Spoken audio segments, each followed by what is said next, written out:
Hey, I'm your humble host, Fizz Ed Music. This right here is Urban Politics. Want to thank you all for liking and subscribing as you do. Please, as soon as you have a chance, let your fingers do the walking. Take your little self one over to YouTube. Like and subscribe, Fizz Ed Music, Urban Politics. But without further ado, I want to get right into it like a car and drive. Plenty of tasty politics to sink our teeth into. Let's talk about how the GOP is dead set on impeaching Joe Biden when there's nothing to impeach him for. But oh well, they've admitted as such, right? So the GOP introduces legislation aimed at impeaching Joe Biden.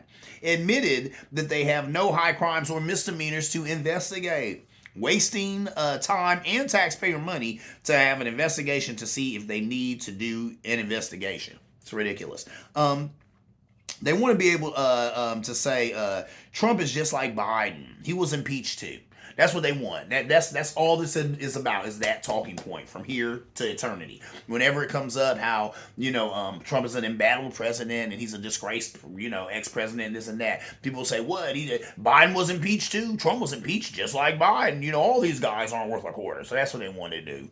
Ladies and gentlemen, please don't fall for that BS. There is no equivalency between Trump and anybody. That guy was a criminal piece of garbage, and his feet are being held to the fire as such. So there it is. You can't compare him to any other president. He is the worst president in modern history. I say worst president in all of history. So that is what it is, right? But that's what this is about. To be able to say, oh, well, you know what I'm saying? Joe Biden was impeached. Trump was impeached. So was Joe Biden.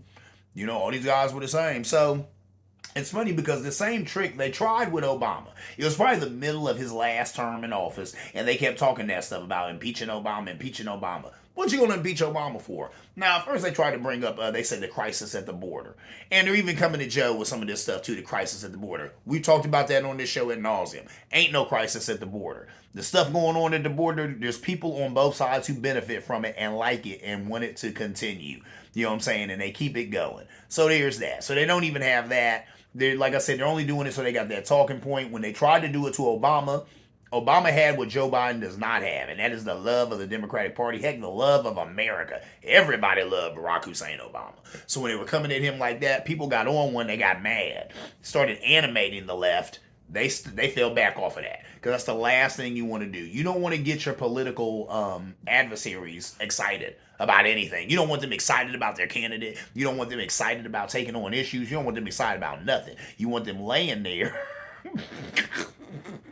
dormant and lethargic so that you can walk all over them and have your political will be done, right? That's what the GOP is all about. So when they tried to pull that with Barack Obama, people basically started coming to his aid and all that. And I think it was even Mitch McConnell who was like, yeah, we need to leave that alone. Let's not even go there with this guy. Because you mess around and go there with this guy and you're just going to get people just supporting him tougher. You know what I'm saying? So they tried to pull it off but couldn't pull it off. But it's pathetic how they still on that, and they're going to waste taxpayer time and taxpayer money to investigate no investigation. They done already spent a whole lot of time and money investigating Hunter Biden's laptop, all that. What did they find out? That Hunter Biden likes to party. Okay, he had 106. $100.6 million of withdrawals from ATMs in like a year and a half. Okay, that guy be partying, but that's his business, and he's the president's son. What's that got to do with the president?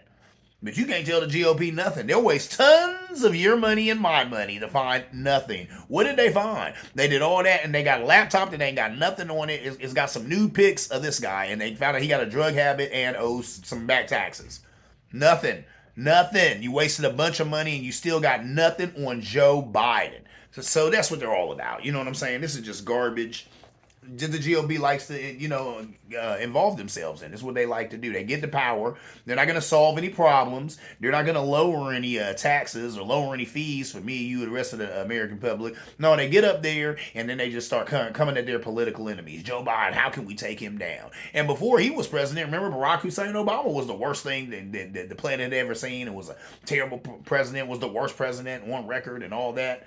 Now it's Joe Biden's turn to be the worst president on record.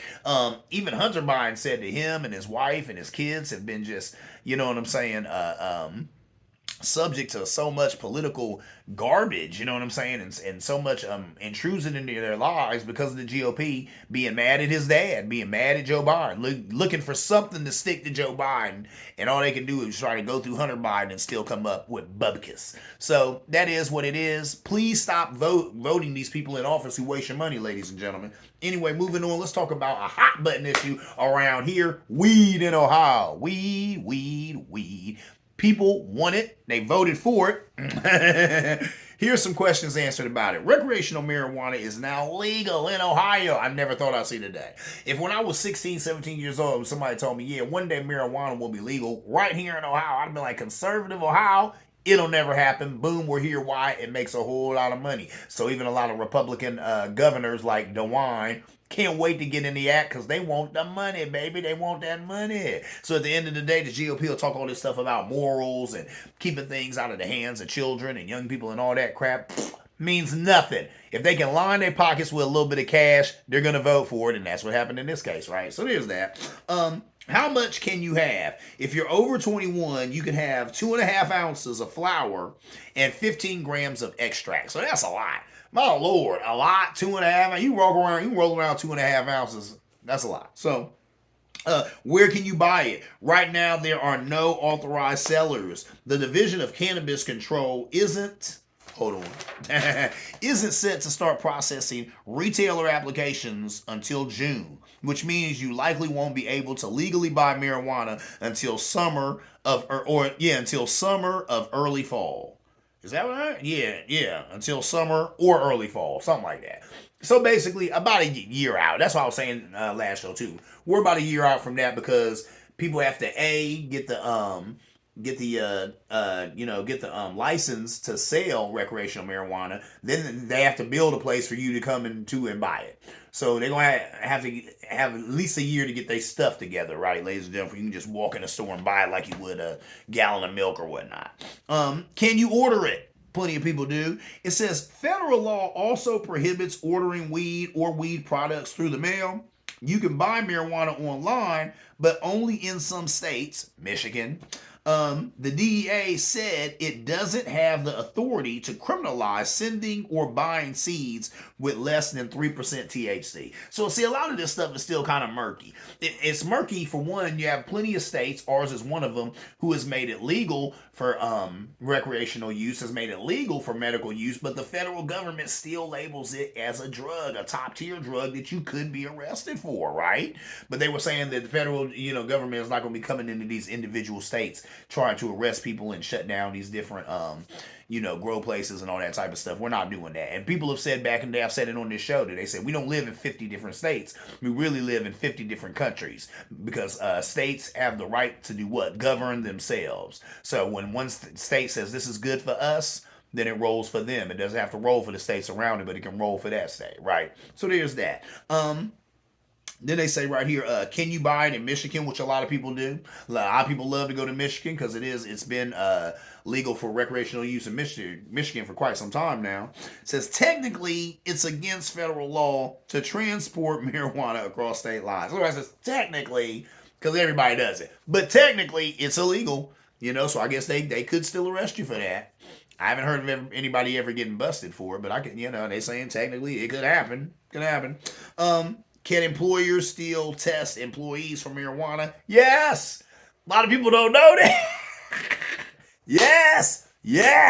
They can still drug test you, sir, and they can still bar you from employment based on you smoking marijuana. If that's if that's a stipulation that they want to put on that particular job or whatever, if they say these are going to be the prerequisites to work here in this organization, in this company, yeah, they can drug test you all day, and when it comes back, positive for cannabinoids, that guy's gone, or that guy can't be one in the number, right? So people need to know that just because your state has legalized weed for medicinal or for recreational don't mean nothing. If I as an employee want to act funky about people smoking the herb, I can. And if I don't dig it and I want to bar you, say you can't work in my establishment if that's what you're doing, or if you come up positive in a drug test, that's what people are going to do. There's still places you ain't going to get a job if you come up positive in a drug test. Know that, ladies and gentlemen.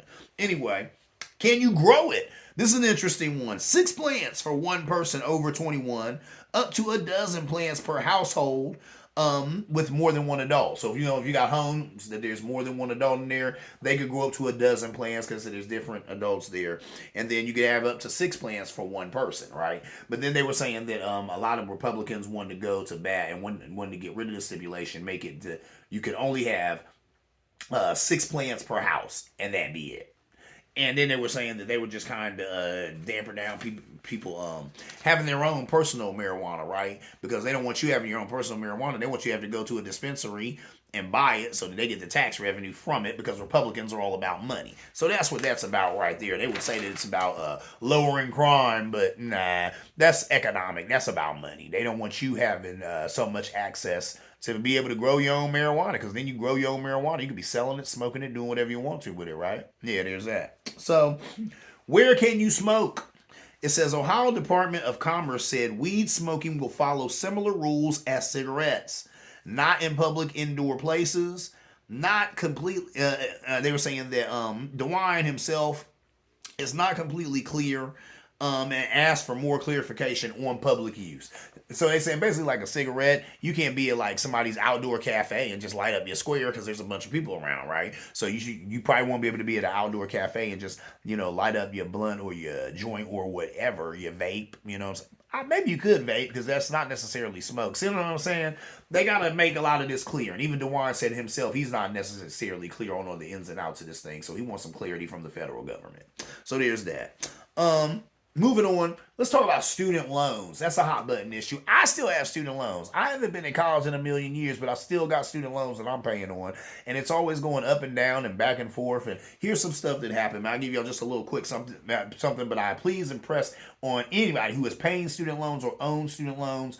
Google, get some information about it, because Joe Biden has done some things on it that may actually ease, some of these people paying these loans back. It could definitely ease some of your suffering, but you got to research it and check it out. So student loans, the Supreme Court blocked the president's plan to forgive $20,000 in student loan debt. We talked about here on the show, that was pathetic. So he did the SAVE plan instead. And he had said that too. He had talked about how I said, yeah, you know what I'm saying? The Supreme Court has blocked me on this. They're not going to let me forgive $10,000, $20,000 student loan debt. But there's other things that we can do, other ways that we can go around to get this accomplished. Here's one of them. He said, so he did the SAVE plan, which is an income-driven repayment plan, lessening monthly payments based on borrower's income and family size. Single person making under $32,800 or a family of 4 earning $67,500 or less will see payments of $0 a month. That's awesome right there. And they said that's huge right there. That's lifting a big burden off a lot of people. Borrowers or borrowers whose original balance was $12,000 or less will receive forgiveness after 120 payments or 10 years of payments. That is huge right there. So think about that. So if you owe $12,000 or more after 10 years of payments or 120 payments, whichever comes first, you're going to be done. Whether you paid it off or not or whatever, they're just going to forgive it. That's huge right there, ladies and gentlemen. I love to see stuff like that. That right there is what keep this nation going, can get this nation even going a little better. There's a lot of people who a lot of their check is being thrown away in repaying college loans. Now, you do have some people. Some of these people are close friends of mine. Some of these people are in my family. And what they said is, why should people be have their student loan debts forgiven? Nobody forgave mine. I had to pay my whole student loan debt back. Why should they get off easy or get some help? And I say to those people, shut up. You're an idiot. What is the matter with America? This is the only country where somebody could be sitting somewhere eating in a restaurant. Somebody could come up and give somebody on the street food, and they say, why would they feed that person? I had to work hard to make money to get these nice clothes to be in this nice restaurant. They're just going to hand them food? That's a handout. Why would you do that? Because they're in need. See what I'm saying, ladies and gentlemen? People in this country weren't so doggone selfish and self-centered and egotistical they can understand that sometimes people need help, and we should be happy to help them. Okay? So I will say to all those people out there who paid their student loan debts and didn't need any help doing it, bravo to you, governor. Kudos to you, man. Great for you. Bully for you, bruh. But don't be mad because somebody else is getting help, and you should support that legislation. You should support that action because people need that help. And when they do that, it betters all of America. It betters the economy. It betters you. It betters me. It betters us all. When people have a little bit more money in their pocket, they can go out here and they can buy things. They can start that business. They can take care of their family. They can pay their rent. All types of stuff that we all need to do. I don't understand why every human being doesn't want that from every other human being. But I guess for that to happen, you have to be a human, but also humane. A lot of us are human, but not necessarily humane. A lot of y'all out there got more love for animals than you do for human beings, which is sad. Anyway, that's my time, ladies and gentlemen. IPA of the week, I don't have one, but I am sipping on a delicious IPA, this Juice Force. Yep. By Voodoo Ranger. Now, I've reviewed this before. Juice Force is one of my favorite IPAs, but now they're making a 6. Usually I got the tall boy because that's all you used to be able to get. But now they got it in a 6. I'm sipping on delicious 6, as you can see. Wearing my Christmas suit because Christmas is upon us, ladies and gentlemen. It's coming up. So, what can I say? That is my time. I want to thank you again for hanging out with me right here, Urban Politics. Please, as soon as you have a chance, go on over to YouTube, like and subscribe, Phys Ed Music, Urban Politics, and as always, ladies and gentlemen, see you around like a donut.